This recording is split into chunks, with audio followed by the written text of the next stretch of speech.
다큐멘터리 역사를 찾아서 제34편 안시성 싸움과 전설 속의 영웅 양만춘. 오늘 이 시간에는 보장왕 4년에 있었던 당나라 태종 이세민의 고구려 원정에 얽힌 얘기를 탐색해 보겠습니다. 그런데 전 시간에도 말씀드렸습니다만 이 전쟁에 관한 삼국사기 기록 자체가 신당서나 구당서 혹은 자치통감 같은 중국 사설을 그대로 베껴놓다시피 한 것이기 때문에 전쟁 상황을 객관적으로 전하기가 대단히 힘들다는 말씀을 덧붙이지 않을 수 없습니다. 고구려군을 이끌고 항복한 고연수를 홍여경에 임명하고 고혜진은 산호경에 임명하노라. 당태종 이세민이 이른바 주필산 전투에서 군사 3만 7천 명을 이끌고 투항해온 고구려의 두 장수에게 당나라 군대의 직책을 내리는 장면이었습니다. 이제 당태종 이세민은 계모성, 요동성, 백암성 같은 요동 지역의 중요 성들을 차례로 정복했으니 고구려 중심부를 공격하자면 다음 차례는 안시성이었습니다. 그런데 그처럼 자신만만해하던 당태종도 안시성 공격을 주저하는 모습을 보입니다. 당태종이 당나라 장수 이세적과 나누는 대화를 들어보기로 하죠. 내가 듣건대 안시성은 성이 험하고 군사가 강하며 그 성주가 용맹스럽다고 하지 않던가? 그렇사옵니다, 황제폐하. 예전 망리지의 난 때도 성주가 성을 굳게 지키고 항복하지 않아서 망리지가 군사를 동원하여 공격했으나 굴복시킬 수 없었기 때문에 성을 그에게 주었다고 하옵니다. 무슨 소리냐 하면 연개소문이 쿠데타를 일으켜 영유왕을 죽이고 권력을 잡았을 때 안시성의 성주는 연개소문에 굴복하지 않고 저항하였다. 그러자 연개소문이 군사를 이끌고 가서 성을 공격했으나 결국 굴복시킬 수 없어서 안시 성주를 인정해주는 선에서 타협을 했다. 그런 얘기입니다. 연개소문에게도 굴복하지 않았던 장수가 성주로 버티고 있는 안시성이기에 쉽게 함락시킬 수 없으리라는 판단을 했던 모양입니다. 당태종은 국리 끝에 안시성을 건너뛰고 그 다음 성으로 진격하자고 제안합니다. 안시성과는 달리 건안성은 병력이 약하고 군량미도 적은 것으로 한다. 따라서 우리 당나라 군사가 불시에 공격하면 승리하지 않겠는가? 건안성이 항복하면 안시성은 이미 우리 손안에 있는 것과 같을 것이다. 병법에서도 성 가운데는 공격해서는 안 될 성도 있다는 말이 있지 않던가? 이 경우가 바로 그 경우가 아니겠는가? 황제폐하, 그것은 아니 될 말씀이옵니다. 건안성은 남쪽에 있고 안시성은 북쪽에 있는데 우리 당나라의 군량은 모두 요동에 있사옵니다. 이제 안시성을 건너뛰어서 건안성을 공격하다가 만약 고구려인들이 우리의 군량 수송로를 차단해버리면 어찌하겠사옵니까? 안시성을 먼저 공격하는 것이 좋을 듯하옵니다. 안시성이 항복하면 당당하게 북을 울리며 진군해서 건안성을 빼앗을 수 있을 것이옵니다. 내가 그대를 장군으로 삼았으니 어찌 그대의 계책을 따르지 않겠는가? 좋다. 안시성을 공격하라.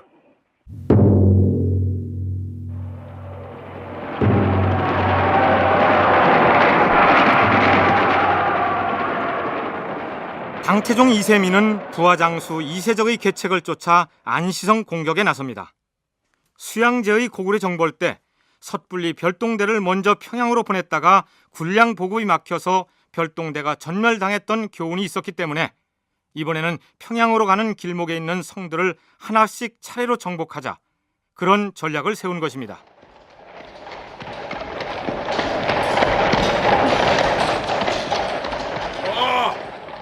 당나라 군사들은 여기서 멈춰라!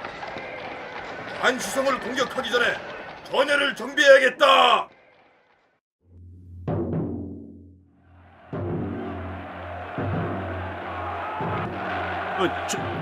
저기 무슨 소리냐? 황제폐하의 깃발을 보자. 고구려 병사들이 성 위에 올라 북을 치고 함성을 지르고 있어합니다. 이런 고얀 놈들! 감히 황제폐하의 깃발을 보고 저 소란을 떨고 있다니! 황제폐하! 저 안시성을 함락하거든 고구려 남자들을 한 놈도 살려두지 말고 구덩이를 파고 묻어버리도록 허락하시옵소서. 자, 성도 있는 고구려백을 향해 활을 쏘아라!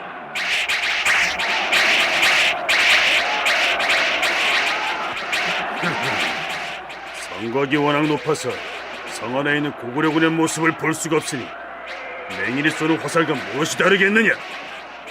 성벽을 향해 포차를 쏘도록 하라!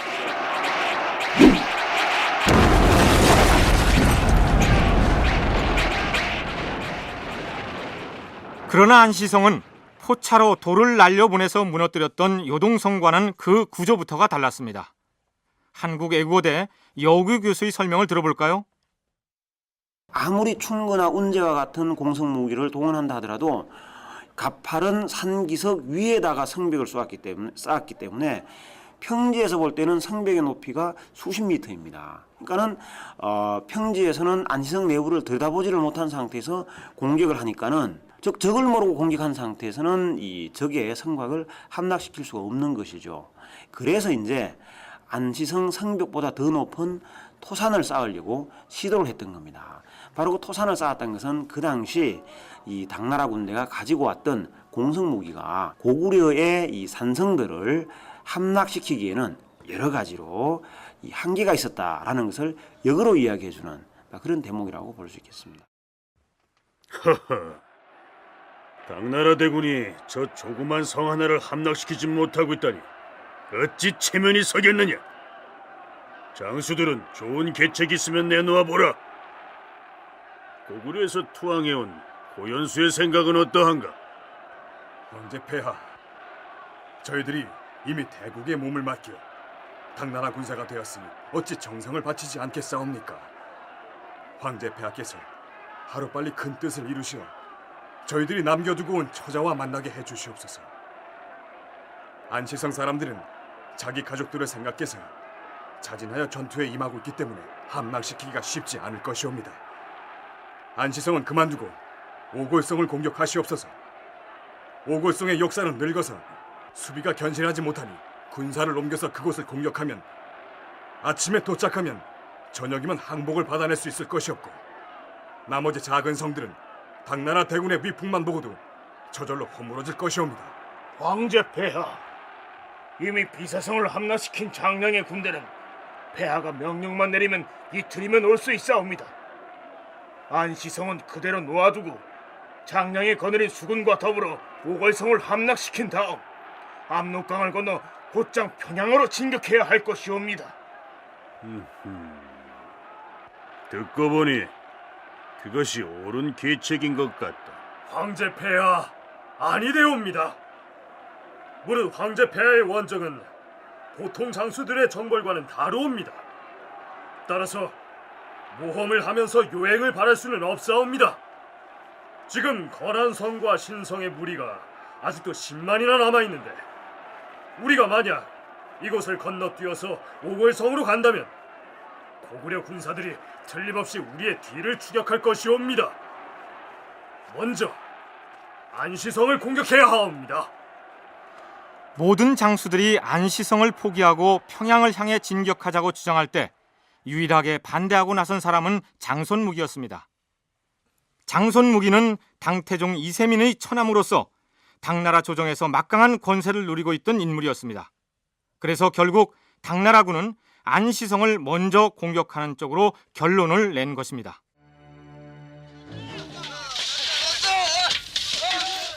뭐들 하느냐? 아직 성벽 높이까지 쌓으려면 멀었느니라. 빨리빨리 토산을 쌓도록 하라.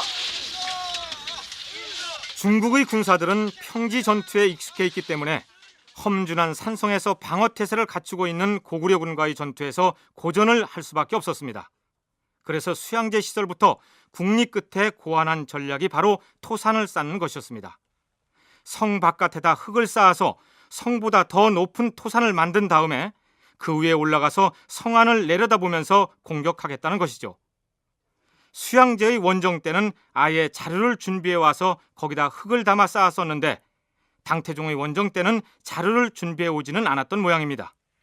당나라 군사는 밤낮을 쉬지 않고 60일 동안이나 토산을 쌓았다. 이 작업에 연인원 50만 명이 동원됐다. 고구려의 성 하나를 무너뜨리고자 50만 명의 연인원으로 2달 동안 흙을 날라다 산 하나를 만들었다고 하니 가히 대군을 거느린 당나라만이 시도할 수 있는 작전이었죠. 성 안에서 들려오는 저 소리는 돼지 울음소리가 아니냐? 성을 포위한 지 오래되어서 성 안에는 밥 짓는 연기가 나날이 줄어들고 있는데 닭소리에 이어서 돼지 울음소리가 요란하게 들리는 걸 보니 이는 틀림없이 군사들을 잘 먹인 다음에 야음을 틈타 기습 공격을 감행하려는 것이다. 당나라 군사는 야간 방비에 만전을 기하도록 하라. 당서와 삼국사기에 돼지 울음소리와 닭소리가 성 밖까지 요란하게 들려오자 당태종이 긴장했다는 내용의 기록이 보이는데 아마도 고구려군 진영에서 아직 식량이 넉넉하다는 것을 과시하기 위한 위장 전술이 아니었을까 이렇게 추측됩니다. 한편 성문을 걸어 잠그고 방어태세를 갖추고 있던 고구려군 진영에서는 고구려 군사들은 듣거라. 지금 토산을 쌓고 있는 당나라의 이세적 일당은 성이 함락되면 구덩이를 파고 남자들을 모두 붙잡아다 생매장시키겠다고 공언하고 있다. 산채로 구덩이에 묻히고 싶은가? 목숨 걸고 싸워서 가족들의 생명을 지키고 싶은가? 자, 토산 위에 올라서서 공격하고 있는 당나라 군사들을 향해 화살을 날려라!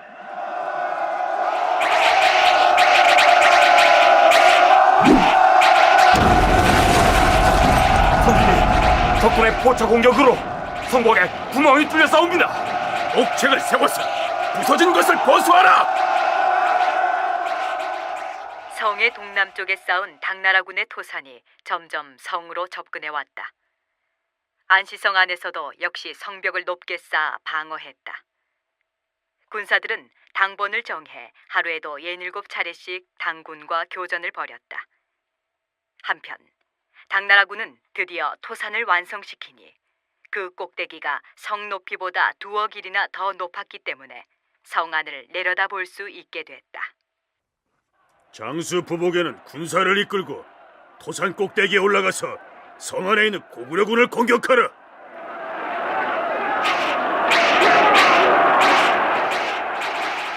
이제 당나라군은 인공으로 쌓아올린 토산 위에 많은 군사를 올려보내서 공격태세를 갖추었고 고구려군 역시 안시성 안에서 토산을 마주보고 공격태세를 갖추게 됩니다.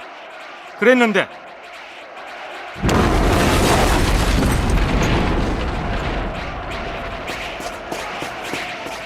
성진님, 당나라의 토산이 무너지고 있습니다. 그 바람에 우리 성의 일부도 함께 허물어졌습니다. 잘 되었다. 군사를 이끌고 허물어진 쪽으로 나가서 적군의 토산을 탈취하라.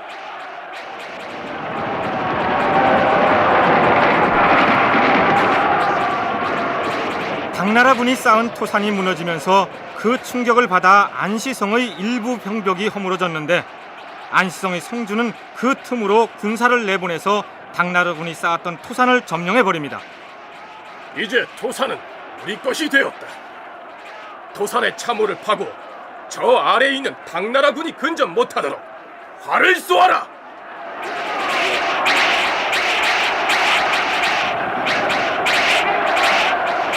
50만에 이르는 연인원을 동원하여 60일간이나 쌓았던 토산이 무너져버렸고 그마저도 고구려군에게 고스란히 넘겨주었으니 당태종으로서는 낭패스러운 상황이 아닐 수 없었습니다. 그런데 당태종 이세민의 명을 받고 토산 꼭대기에 군사를 주둔시켜 지휘하던 부복애라는 당나라 장수는 하필이면 산이 무너지던 그 시간에 사사로운 일로 위치를 이탈했던 모양입니다. 당연히 당태종으로서는 화가 치밀어 올랐겠죠. 이놈! 내 놈이 태만하게 대처하는 바람에 고구려군에게 토산을 빼앗기지 않았느냐? 네 놈의 목을 베어서 군기강을 바로잡을 것이니라! 이야! 황제가 부복이의 목을 조리를 돌리고 장수들에게 명해 다시 성을 공격하게 했다. 그러나 사흘이 지나도 고구려군을 이길 수가 없었다. 이렇게 되다 당태종은 하는 수 없이 군사를 물리기로 결정합니다. 요동 지방은 날씨가 일찍 추워지기 때문에 풀이 마르고 물이 얼어버리면 군사와 말을 오래 머무르게 할 수 없을 것이다. 군량도 곧 바닥이 날 것이니 선택의 여지가 없지 않겠느냐. 철군하라! 결국 당태종 이세민은 철군을 명령합니다. 당나라 사서에는 이렇게 기록되어 있습니다. 요동지방은 일찍 추워질 뿐 아니라 또한 곧 군량이 떨어질 것이라고 생각해 군대에 철수를 명했다. 안시성 밑에서는 군사를 동원해 무력 시위를 한 다음에 돌아갔다.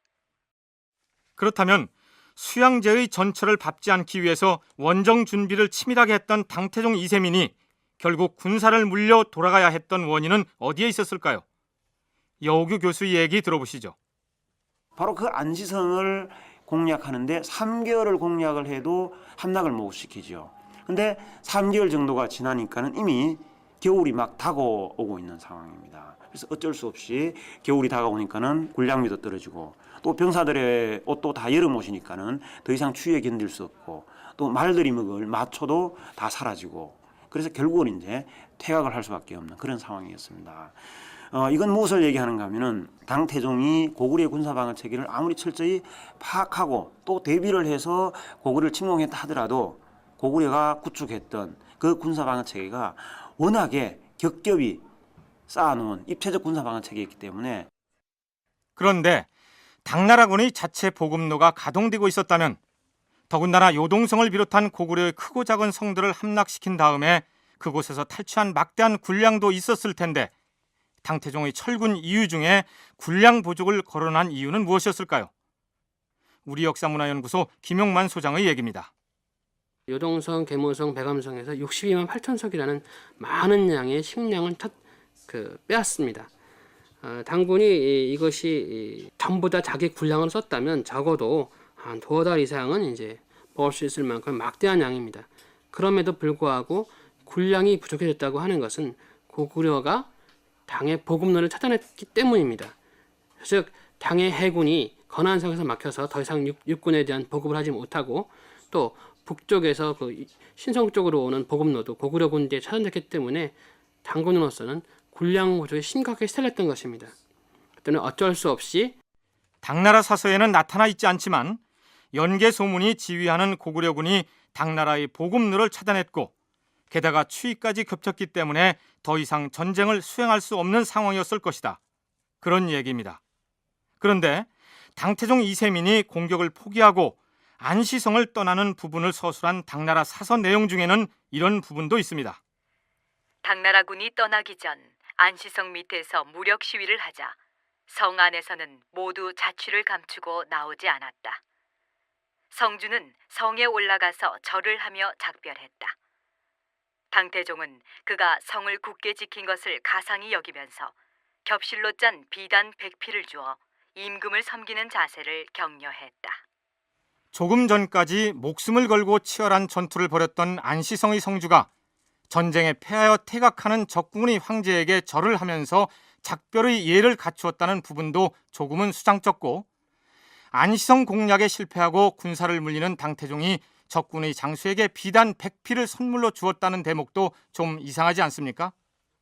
이 기록이 사실이라면 천자를 자칭하던 당태종 이세민이 대군을 거느리고도 고구려의 작은 성을 지키던 성주에게 패배했다는 사실 자체가 체면을 손상시키는 일이었기 때문에 그 감투 정신이 가상하다고 다독거려주고 떠남으로써 대국의 황제다운 면모를 과시하려고 했을 가능성이 있을 것입니다. 또 하나 당태종은 고구려의 실질적인 권력자였던 연개소문에게는 일관되게 적개심을 보여왔는데 안시성의 성주는 바로 그 연개소문과 반목을 했던 사람이었기 때문에 당태종이 그런 태도를 보였을 것이라는 분석도 있습니다. 여규 교수의 얘기 들어보시죠.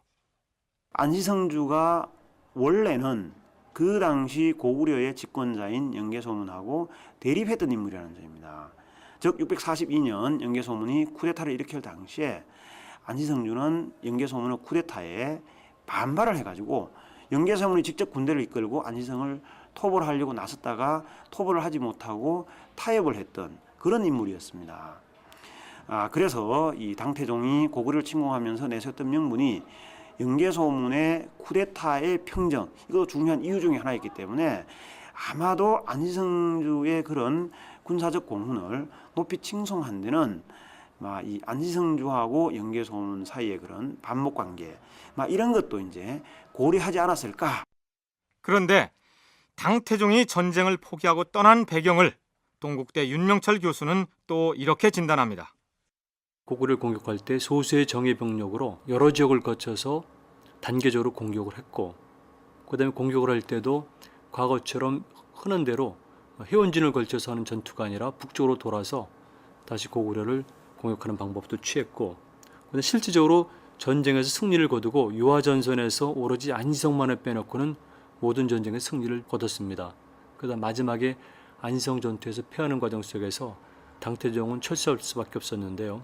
이것은 당군 전체 전력이 약화도 문제가 되겠습니다만 당태종이 심각한 부상을 입어서 전쟁을 수행할 만한 여건이 안 됐던 것으로 판단이 됩니다. 당태종 이세민이 안시성 싸움에서 심각한 부상을 입었다는 얘긴데 이런 분석이 나오게 된 근거는 어디 있을까요? 고구려 역사에 큰 관심이 없는 사람일지라도 안시성 싸움하면 얼른 떠오르는 인물이 있을 것입니다. 바로 양만춘 장군입니다. 그런데 저희 프로그램에서는 안시성 싸움의 전말을 쭉 소개하면서 양만춘이라는 이름을 한 번도 거론하지 않고 그 싸움을 지휘한 고구려군 장수를 그저 안시성 성주라고만 소개했습니다. 그것은 안시성 싸움을 이끌었던 그 성의 성주가 양만춘이라는 역사적 근거가 미약했기 때문이었습니다. 여우규 교수와 김용만 소장의 얘기를 차례로 들어보시죠.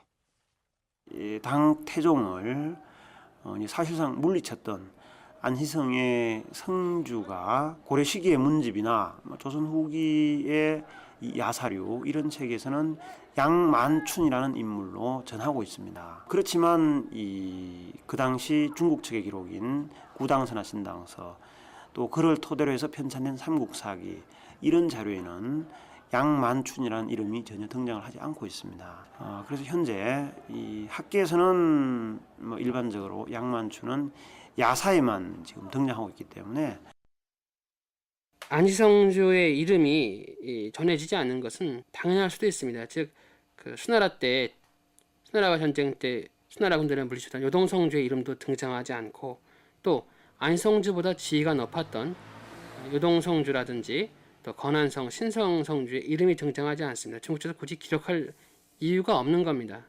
그런데 구대 사람들이 대체 그 당나라 군대를 물리쳤던 안시성 성주가 누구냐에 대해서 임금부터 관심을 갖게 되고 하다 보니까 사신으로 왕자한 사람들이 그 안시성주의 이름이 전설상에서 어떻게 전해지는지를 이제 임금한테 알려주게 됩니다. 그러니까 중국 사설을 비롯한 어떤 정사의 기록에서도 양만춘이라는 이름을 찾을 수가 없는데, 조선시대 송준길이 지은 동춘당 선생 별집이라는 문집과 박지원이 지은 열하일기에 양만춘이 등장합니다. 김용만 소장은 성리학적 분위기가 지배하던 조선시대에 임금을 죽인 연개소문에 대한 비판의식을 고취시키기 위해서 그의 쿠데타에 반대했던 안시성주에다 전설 속의 이름을 갖다 붙인 것이 아닌가, 이런 분석을 내놓기도 합니다.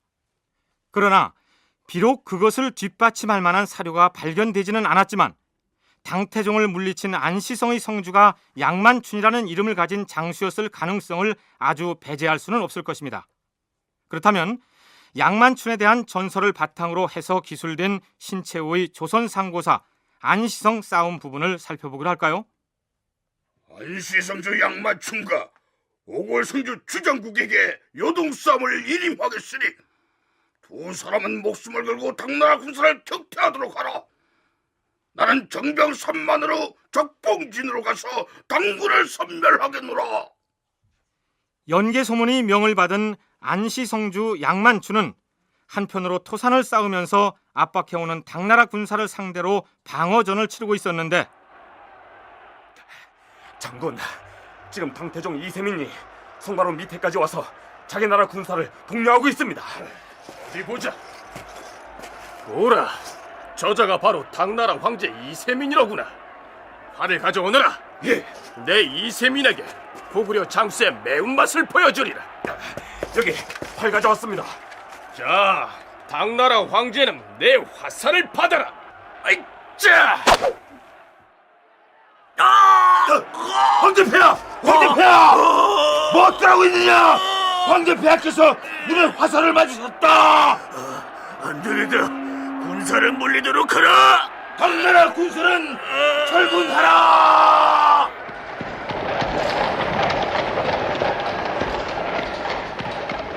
당태종 이세민은 안시 성주 양만춘이 쏜 화살을 눈에 맞는 부상을 입고서 허겁지겁 군사를 물려 퇴각합니다. 안시 성주가 성에 올라가서 퇴각하는 당태종에게 절을 하고 당태종은 그에게 기특하게 잘 싸웠다면서 비단 100피를 선물로 주었다는 신구당서의 내용과는 천양지차가 아닙니까?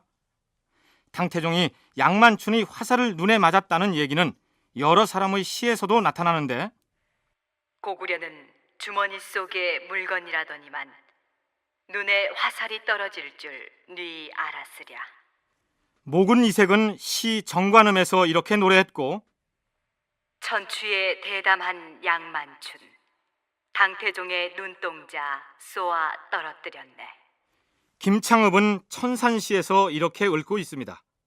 그럼에도 불구하고 삼국사기 같은 우리나라 역사서에 이런 내용이 없는 것은 사대주의파 학자들이 우리나라의 고대 역사를 기술하는 데 있어서 고구려의 승리 혹은 연개소문의 승전에 대한 부분을 의도적으로 빼버렸다. 신채호는 이렇게 주장하고 있습니다.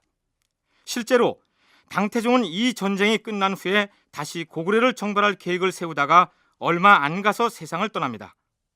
양만춘의 화살에 눈이 맞았는지는 알 수 없으나 안시성 싸움에서 심각한 부상을 당했다는 사실을 뒷받침해주고 있는 셈이죠. 윤명철 교수의 얘기입니다. 안시성 공방전이 펼쳐지다가 당나라군의 패주로 끝이 나게 될 때 그때 중국이라든가 삼국사기에 보면은 당태종이 안시성 성주의 용맹함을 가상히 여겨서 비단을 하사하고 떠나고 양만춘이는 성 위에서 바라보고 있었다는 기록이 나옵니다. 그러나 한편 우리 민간에 전해 내려오는 그 속설을 보면은 오히려 반대로 양만춘이 쏜 화살을 당태종이 눈에 맞고 후퇴하고 그 후유증으로서 결국은 당태종은 죽었다고 합니다.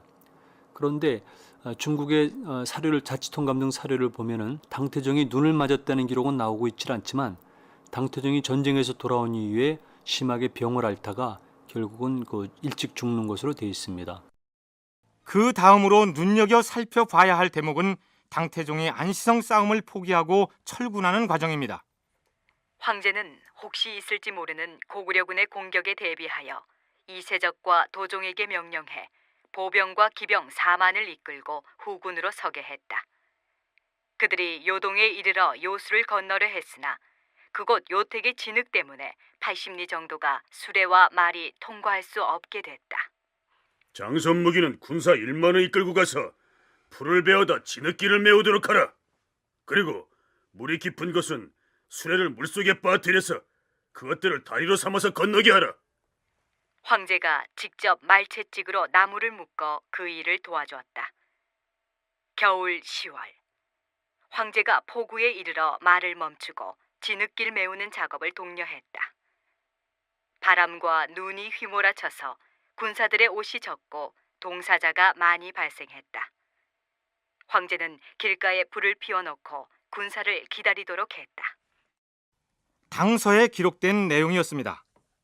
당태종 이세민이 대국의 황제임에도 불구하고 몸소 풀을 베어다 길을 메우는 작업을 돕고 수레로 다리 만드는 일을 거둘 정도로 솔선수범의 리더십을 발휘했다. 이걸 강조하고 있습니다만 바꿔서 해석하면 하늘의 아들을 자처하는 당나라 황제 자신도 어쩔 수 없이 진흙밭을 건너기 위해 뛰어다녔을 정도로 사정이 심각했다는 의미도 되겠죠. 무엇보다 그 요택이라고 불리는 습지를 건너는데 그처럼 애를 태워야 하는 상황은 당태종 자신에게도 큰 책임이 있었습니다. 애당초 고구려 원정길에 나설 때 병사들에게 결전 의지를 심어주기 위해서 요택을 건너자마자 그 장비들을 모두 소각하라고 명령했던 당사자가 바로 이세민 자신이었으니까요. 그런데 김용만 소장은 당태종의 군사가 그 험한 습지를 가로질러 건너는 고생을 해야 했던 것은 고구려군의 공격 때문이었을 것이라고 주장합니다. 당나라 군대가 이제 퇴각을 할 때 요택으로 갈 것이냐, 아니면 좀 더 시간이 걸려서 더 북쪽, 늪지대가 적은 요동성보다 더 북쪽인 신성 앞쪽에서 요하를 건너 돌아가는 길, 두 가지 코스가 남았는데 고구려는 그 북쪽의 신성 코스를 막아버리게 됩니다. 그러니까 퇴각하던 당군이 그 북쪽에 편안하게 요하를 건널 수 있는 길을 가지 못하고 어쩔 수 없이 뒤로 요택을 건너게 됩니다. 그렇기 때문에 거기에서 장비도 이제는 없는 상황이고, 또 가을 9월달, 10월달에는 이제 한발이 이제 닥치는 바람에 당군이 엄청난 피해를 입습니다. 그것은 고구려 군대가 의도적으로 요택으로 당군을 몰아넣어서 당을 괴멸시키겠다는 그런 작전에 당군이 말려든 것이라고 볼 수 있습니다. 자, 그렇다면 당태종은 두 번째 고구려 원정에서 어느 정도의 손실을 입었을까요? 우선 신당서에 올라있는 내용을 소개하면 이렇습니다. 처음 떠날 적에는 병사가 10만, 말이 만필이었는데 돌아올 때에는 사람은 겨우 1000명이 죽었으나 말은 열에 8분 죽었다. 수군은 7만 명 중 수백 명만이 죽었다. 말이 10마리 중 8마리, 즉 80%가 죽었다는데 병력 손실이 겨우 1000명뿐이었다는 건 지금까지 고구려와 중국의 싸움을 상기해 볼 때 터무니없이 왜곡된 기록이라고 김용만 소장은 얘기합니다. 이것은 이제 중국 측에서 자신들의 그 수치를 감추기 위한 필법에 불과합니다. 당군이 빼앗았다는 십성도 당군이 그것을 지속적으로 유지할 수가 없습니다. 아마 그것은 그 다음에 당군의 고구려 공격할 때 진격을 보면 요동성이나 이런 성들이 전부 고구려 수중에 와 있다는 것을 알 수가 있습니다. 또 하나 말이 요택에서 10의 8구가 죽었는데 병사가 1200명밖에 죽지 않았다면 있을 수 없는 이야기입니다. 이세민은 수시로 자기 군사들이 죽은 것에 대해서 제사를 지냅니다. 심지어 조양에 돌아가셔도 제사를 지내고 목숨이 굉장히 위태로웠던 상황이라서 자기 스스로도 천자의 신부님을 다 포기하고 요택에서 직접 그 수레를 몰아서 퇴각합니다. 그렇다면 당나라군이 안시성 공격 이전에 함락시켰던 요동성이나 계모성을 비롯한 크고 작은 고구려의 성들은 어떻게 되었을까요? 당태종은 요동성이나 계모성을 함락시킨 이후에는 중국식 행정체계에 맞춰서 그 이름들을 요동성은 요주, 계모성은 계주로 계칭했습니다. 당나라군이 요동 땅에서 철수한 이후에도 당나라 영역으로 편입되어서 당나라에 배속되었을까요?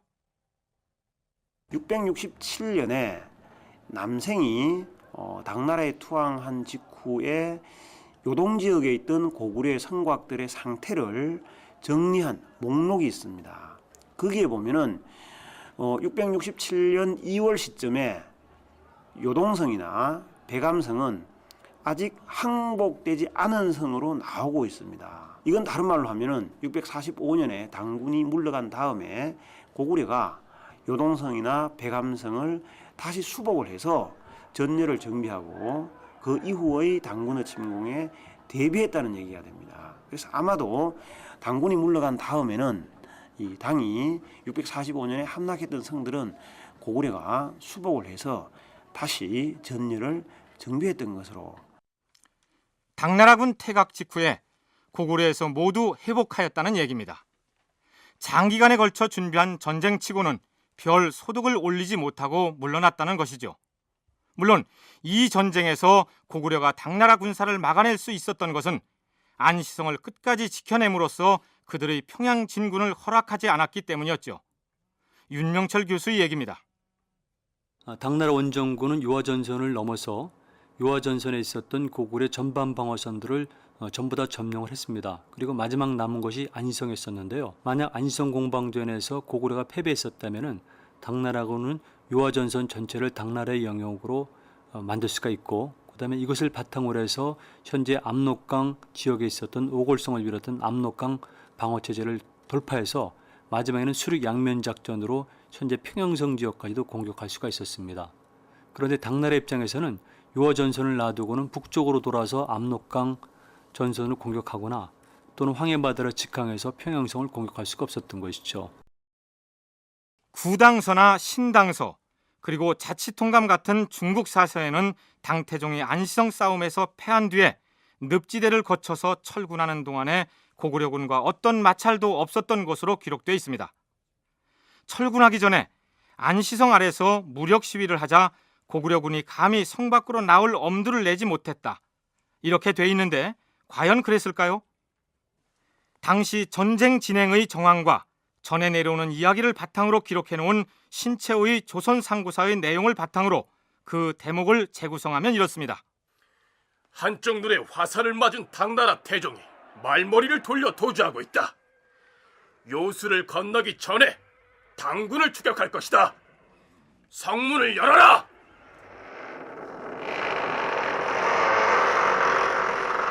이리야!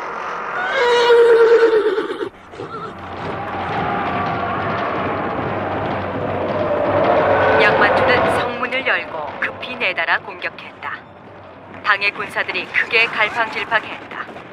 사람과 말이 서로 짓밟으며 도망했다. 양만춘의 화살에 왼쪽 눈을 맞은 당태종은 말이 수렁에 빠지자 사로잡힐 위기에 놓였다. 당나라 왕이 수렁에 빠졌다. 달려가서 사로잡아라! 왕관편을 구출하라! 당태종이 거의 사로잡힐 지경에 이르렀는데 당나라 장수 설인기가 달려와서 당태종을 구해 말을 갈아태우고 가까스로 달아났다. 양만추는 당태종을 추격해 요수에 이르기까지 수많은 당나라 군사의 목을 뱉다. 당태종은 10월에 임유관에 이르렀으나 영계소문이 당군의 퇴로를 차단하고 양만춘과 협공을 시작했다. 당태종은 내 칼을 받아라! 퇴로를 차단당한 당태종은 어찌할 바를 몰랐다.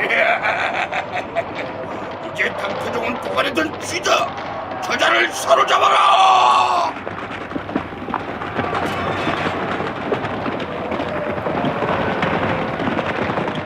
그때 마침 눈보라가 몰아쳐 천지가 아득해져서 지척을 분간할 수 없게 되었다.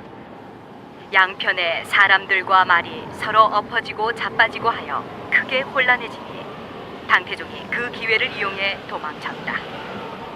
대략 이런 내용입니다. 태왕별이라는 영화를 통해서 중국의 전통 가극인 경극이 우리에게도 소개됐는데 몇몇 경극 중에는 연개소문과 당태종이 주인공으로 등장합니다. 특히 언희하라는 제목의 경극에는 연개소문의 추격을 피해 도망가던 당태종이 늪에서 허우적대는 것을 설인귀라는 장수가 구해주는 덕분에 구사일생으로 목숨을 건지는 내용이 포함되어 있습니다. 중국 사람들이 연개소문을 대단히 두려워했다는 반증이 아니겠습니까? 물론 이런 것들이 그야말로 전설에 불과하다면 우리가 안시성 싸움의 영웅으로 알고 있는 양만추는 그저 전설 속의 인물일 뿐 역사 인물은 아니겠죠. 그러나 서록 이름이 양만춘이 아니더라도 안시성을 굳게 지킴으로써 당나라 군대의 평양 진입을 차단했던 안시성 성주야말로 남다른 용기와 뛰어난 지혜를 가진 고구려의 장수였던 것만은 틀림없을 것입니다. 당태종은 고구려 원정이 성공하지 못한 것을 깊이 뉘우치면서 고구려 원정에 나서지 말아야 했다고 탄식합니다. 내가 천하의 군사를 가지고도 작은 오랑캐에게 곤욕을 당한 것은 도대체 무엇 때문인가? 황제 폐하, 우리가 주필산에 있을 때 안시성을 공격하지 말고 평양이 비어있는 틈을 이용하여 바로 평양성으로 갔더라면 아마 성공했을 것이옵니다. 그랬지. 그랬어. 당시에는 짐이 정신이 없었기에 제대로 판단을 못했던 것 같구나. 그러나 당시의 당태종이 안시성을 그대로 둔 채로 별동대를 뽑아 평양에 군사를 파견했다 하더라도 그것이 승리를 보장해주지는 않았을 것입니다. 수양제의 고구려 원정 때 내오아가 이끄는 군대가 평양에 도착했으나 결국 참패를 면치 못한 전례가 있었기 때문입니다. 여기서 잠깐 주필산 전투에서 당나라군과 섣불리 평원전을 벌였다가 군사를 이끌고 당태종에게 투항해서 당나라 관직을 부여받았던 고구려 장수 고연수와 고혜진은 그 후 어떻게 되었을까요? 당서에는 이렇게 적혀 있습니다. 고연수는 당나라에 항복한 뒤로 항상 붕괴하고 한탄하다가 얼마 후에 화병으로 죽고, 고혜진은 당나라 군사를 따라 결국 장안에 도착했다.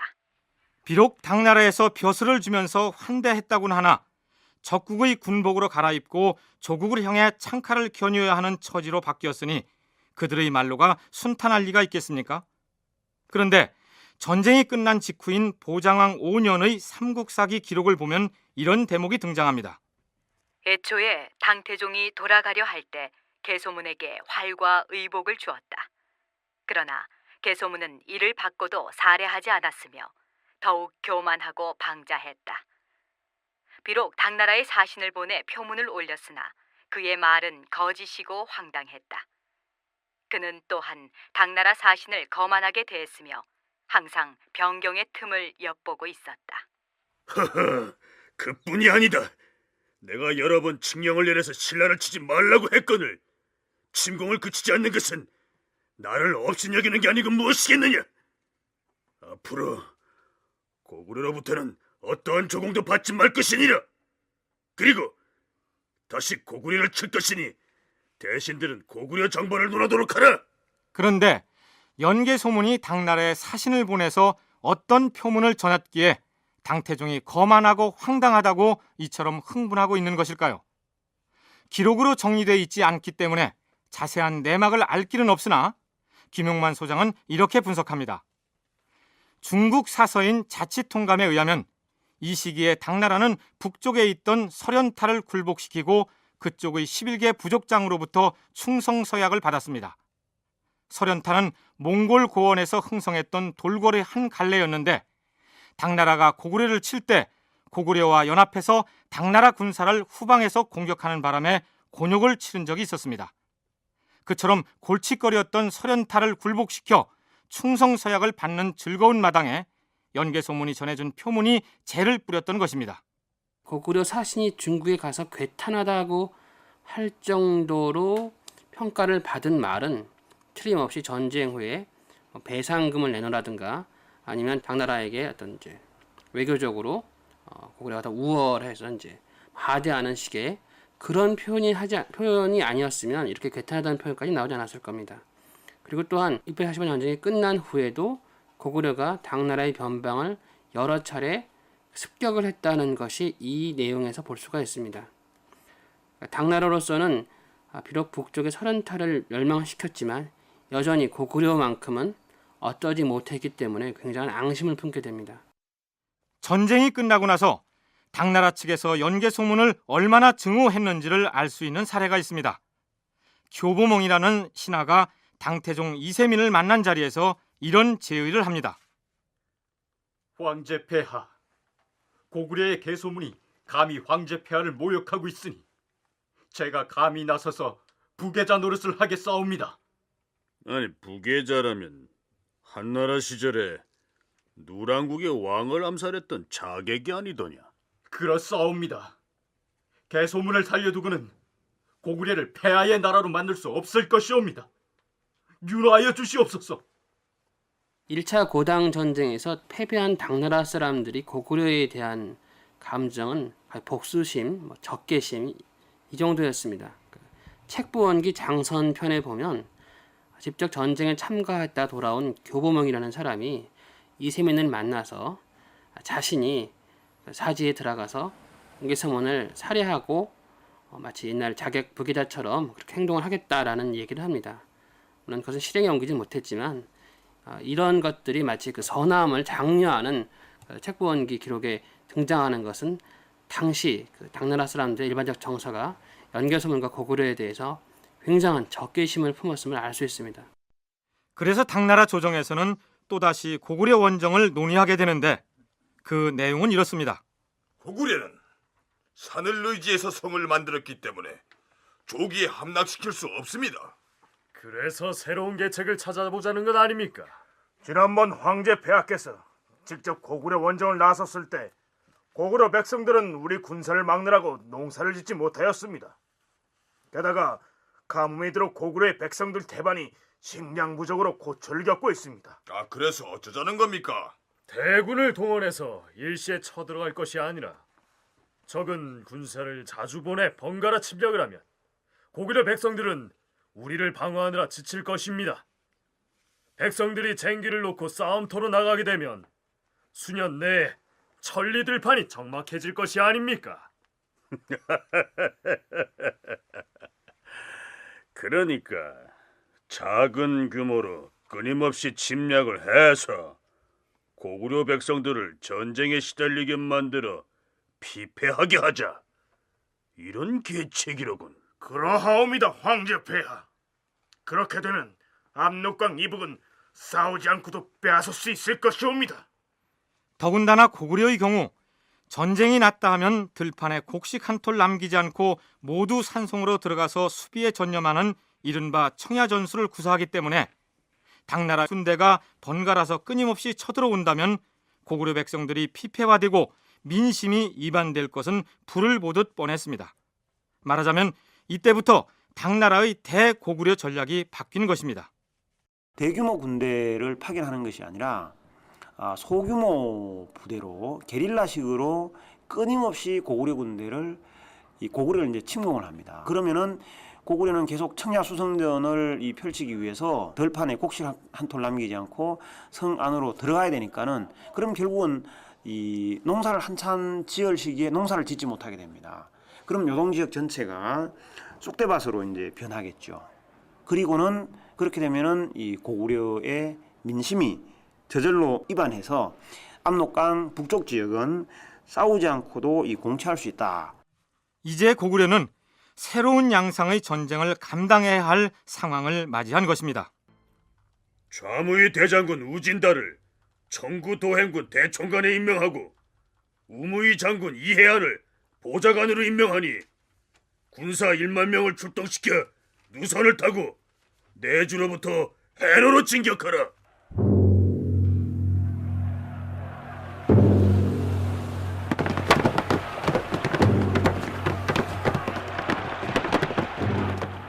대자첨사 이세적을 요동도행군 대총관에 임명하니 우무의 장군 손이랑과 함께 군사 3천을 이끌고 출동하여 영주 도독부의 군사와 함께 고구려의 신성을 공격하라. 예, 알겠습니다.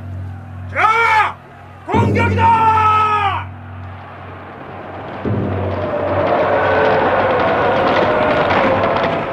그래서 요동 방어망을 우회하는 작전. 그러니까 요동 반도 남쪽의 해안가 쪽에서 친다든가 아니면 요동성 안시성 쪽이 아니라 그보다 더 북쪽인 신성이나 남수성 쪽을 쳐서 고구려의 그 내지를 이제 피폐케 하는 작전으로 이제 작전을 변화를 시켰습니다. 이것은 이제 고구려보다 당나라가 전체적으로 공력이라는 면에서 우월하다 보니까 소모전을 펼치게 되면 장기적으로 고구려가 당나라한테 이길 수 없다라는 그런 계산하에서 작전을 폈던 겁니다. 그 두 부대에는 모두 해전에 익숙하고 전투에 능한 자들을 선발해 배속시켰다. 이세적의 군사가 요수를 건너 남소성을 비롯한 몇 개의 성을 지났는데 이세적이 고구려 군사를 격파하고 외성을 불지르고 돌아갔다. 가을 7월, 우진달, 이해안이 이끄는 부대는 고구려 국경에 들어와 100여 차례나 싸웠다. 그들은 석성을 격파하고 정리성 아래까지 진격했다. 고구려 군사 만여 명이 나가 싸웠다. 그러나 이해안이 고구려 군사를 공격해 고구려군이 패했다. 사망한 고구려 군사가 3,000명이나 됐다. 이때가 보장왕 6년이었는데 당나라군의 이런 게릴라식 공격은 다음 해까지 계속됩니다. 보장왕 7년, 당태종이 조서를 내려 우무위 대장군 설만철을 청구도행군 대총관으로 삼고 우위 장군 배행방으로 하여금 그를 보잡게 해 장병 3만여 명과 누선과 전함을 가지고 내주로부터 바다를 건너 고구려를 공격하게 했다. 장군, 지금 당나라 수군이 내주에서 건너와 정박한 채 기회를 엿보고 있습니다. 알았느냐? 죽지 앉아서 기다릴 필요 없다. 야물 틈타 적군의 선박을 덮칠 것이여. 출동하라!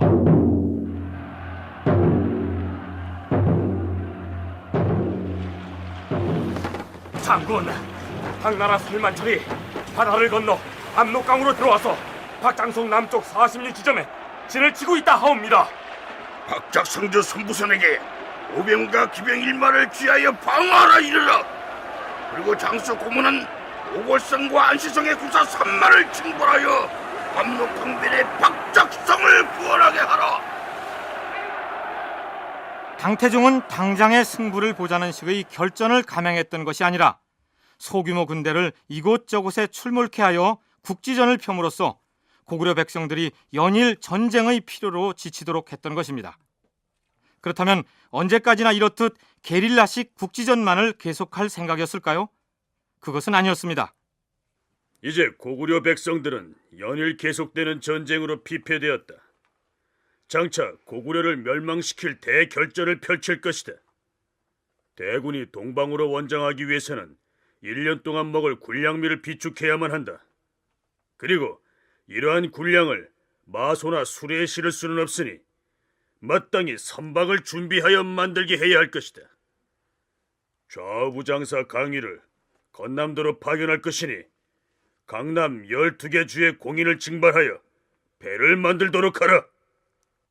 그러나 잦은 전쟁으로 고구려 백성만 피폐해진 게 아니라 당나라 백성들의 민심도 편안하지 못했던 모양입니다.